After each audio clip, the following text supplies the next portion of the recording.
Enjoy sun-drenched days, epic stays, and plenty of room to roam in Greater Fort Lauderdale. Our hotels, attractions, and restaurants have taken the Visit Lauderdale's Safe and Clean pledge so you can relax and explore with confidence. When you're ready for that well-deserved staycation, our 23 miles of golden beaches await. Find wide-open spaces to hike, bike, kayak, and paddleboard. Visit your favorite attractions, then dine out in style in socially distanced dining rooms or al fresco on waterfront patios. Learn more at sunny.org.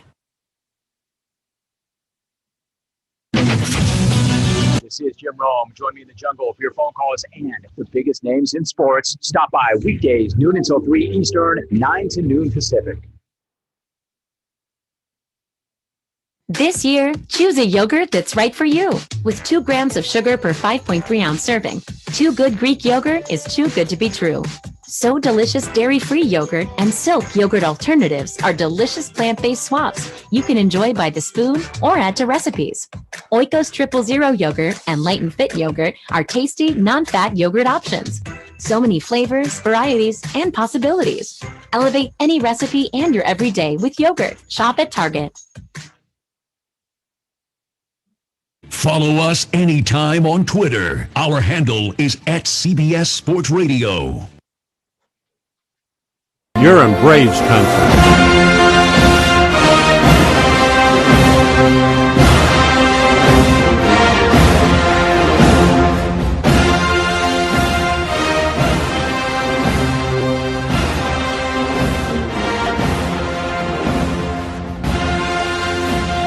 Good morning.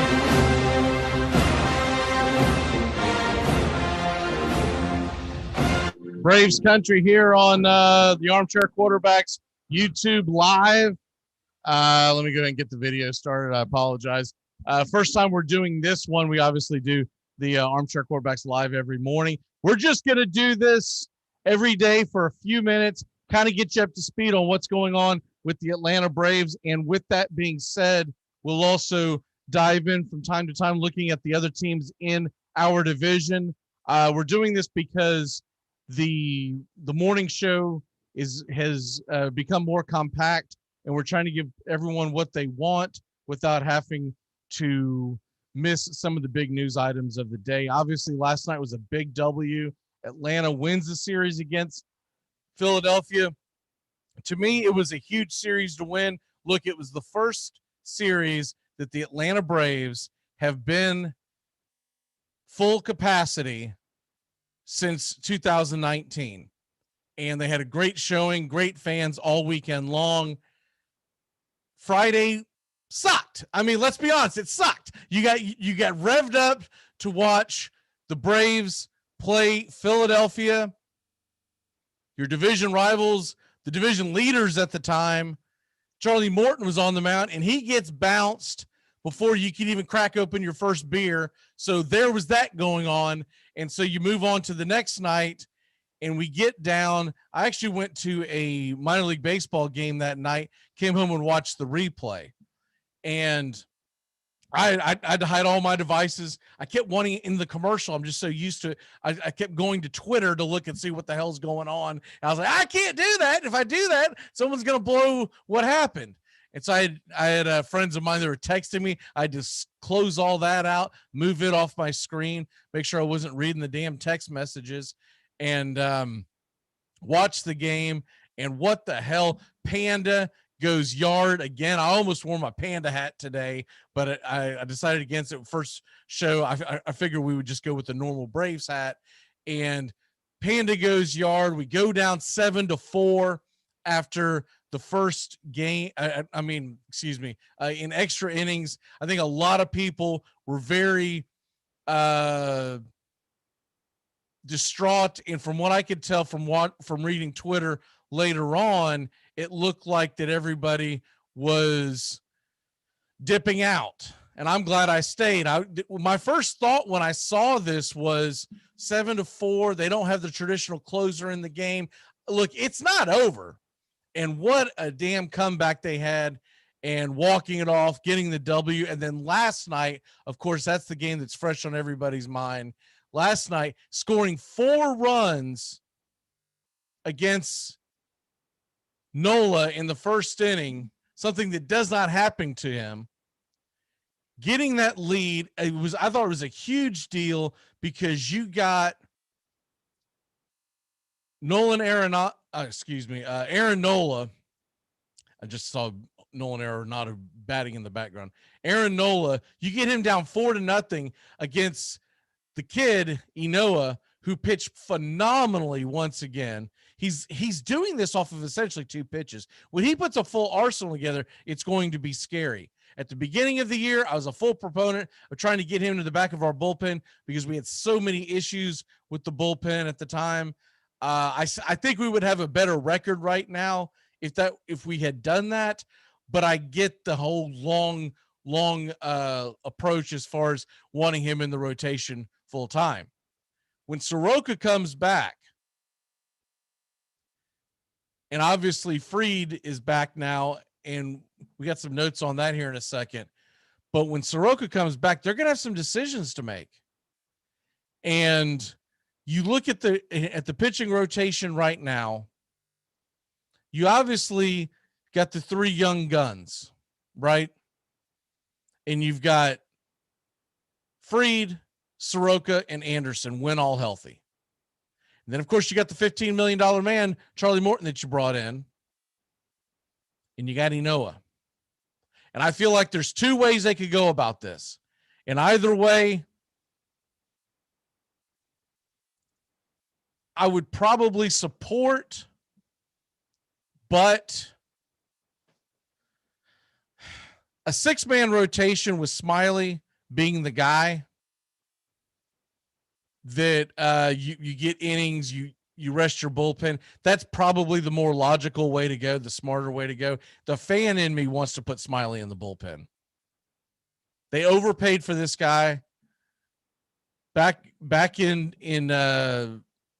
right after the season ended. They go out and they spend $11 million off the jump with this guy. At the time, we were scratching our heads, could not figure it out. They fell in love with his stats, his StatCast stats that were impressive in 2020. But when you do these stats, I really feel like you have to take the whole and not just. When you look at what Smiley did in 2020, it was phenomenal. 14.9 strikeouts per 9. But look at what he did the rest of his career. It didn't add up. And I've always said the guy's going to be what the back of his baseball card says. And I mean from a total. Guys can usually have streaks in a 60-game season. That's a streak. And you were also playing against the NL West and AL West. And let's be honest, last year, they were not tearing the cover off the ball. So I felt like that had a lot to do with it. Fast forward to this year, they put $11 million in the guy. You're obviously going to need to use him. He's got an arm. He can be useful. There's no way this guy, Smiley, is going to be in the rotation come October if the Braves are there.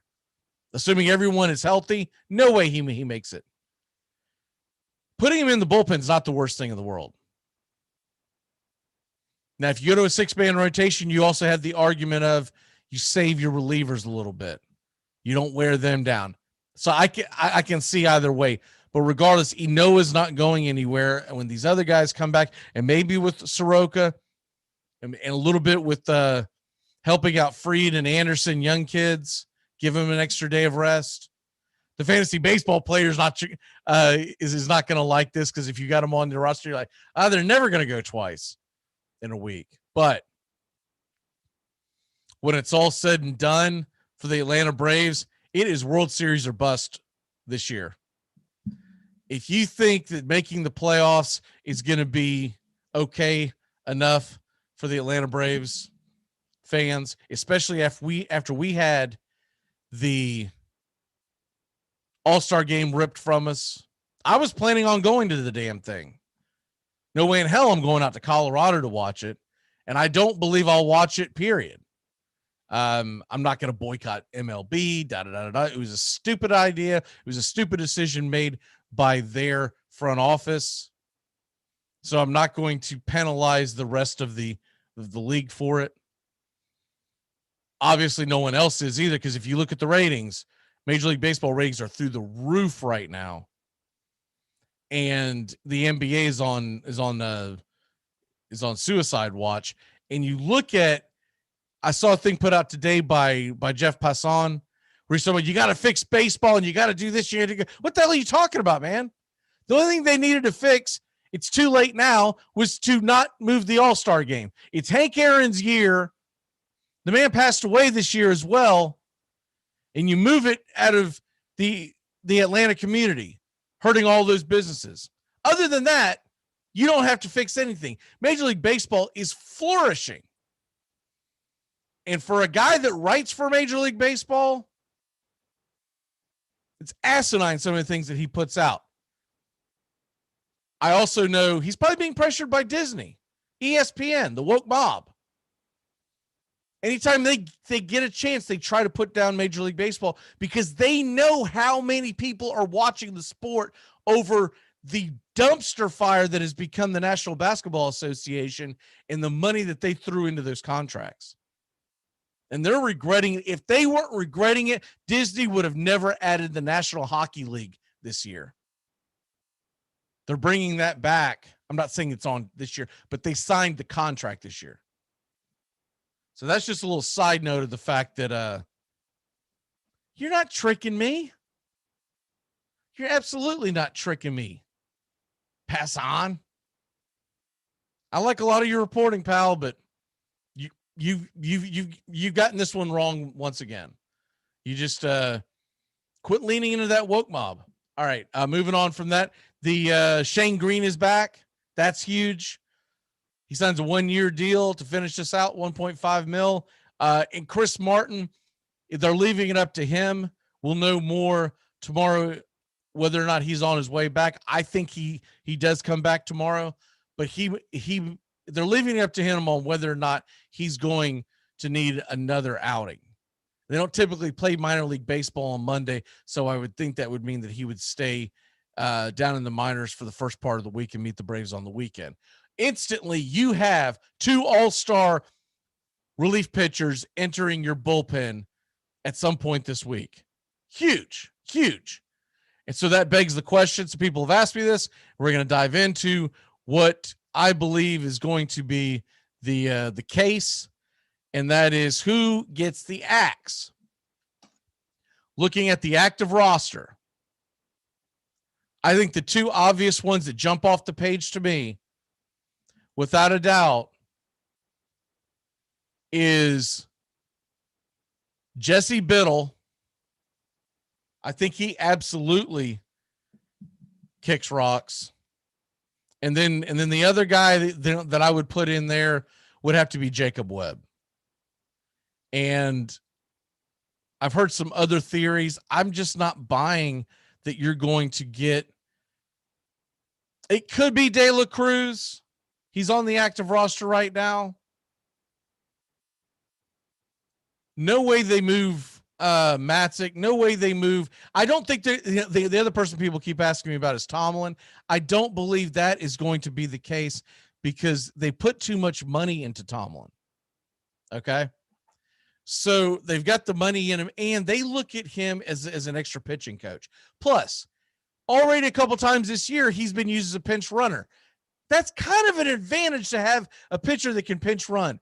So I'm in favor of keeping Josh Tomlin, if nothing else for that, because you usually have a pretty shallow bench that they've been using. So I'm all on board for that. Remember, they signed Tyler Flowers as catcher. My guess is he'll be up with the team sooner than later. Nothing against Jeff Mathis, but Tyler Flower greater than, and I would think he gets added to the roster. I'll tell you what though, we've got to run here in a second. Pache's got to start hitting, or they need to really think about putting him back down in the minors. As good as his defense is, you can't be hitting in the low 100s in Major League Baseball. He's got to start finding ways to get on base. Go the other way. Don't worry about hitting the home run right now, my man. Just get on base. If you can get on base and clear the pitcher in this year's baseball, you've done what you've been asked to do. Because you look at the bench and they don't want to take, obviously, Pablo Sandoval has been phenomenal. They want to take him out of it. Adrianza gives you so many options, so you don't want to take him out. But you look at the bench, and Pache has got to start showing up with his bat. I'm not going to panic. I still think you give him at least well into May. I still say you give him till at least Memorial Day before you make it a heavy decision like that. He's been banged up a little bit. Let the kid get it under his feet. Let him quit stressing and pressing. And I say you give him a fighting chance. So I don't want to overreact to Pache, but he's got to start hitting at some point this year. This team can't go rolling towards the postseason and have 2 automatic outs at the bottom of the order. I mean, when your starting pitcher, last night is embarrassing your center fielder at the plate, there's an issue. A few other notes before we run out of here. We'll be doing this every morning. We're going to do it somewhere between the 10 and 11 o'clock hour. Just check Twitter. We're going to share it to that. I don't have enough time to share it to Facebook every time. So check Twitter. Will be popping up. I will share it after the show on Facebook, but I'm not going to share it instantly. So if you want to see it live, but before we run out of here, a couple of things I want to hit on. The broadcast last night was terrible. I think everybody knows that. And the StatCast broadcast for ESPN2 wasn't half bad. I did not know they were doing that. I just automatically just flipped over because I knew the game was on ESPN. I did not know they were doing a StatCast. I hope they do more of this. It was better than A-Rod and Vasgersian. They're terrible.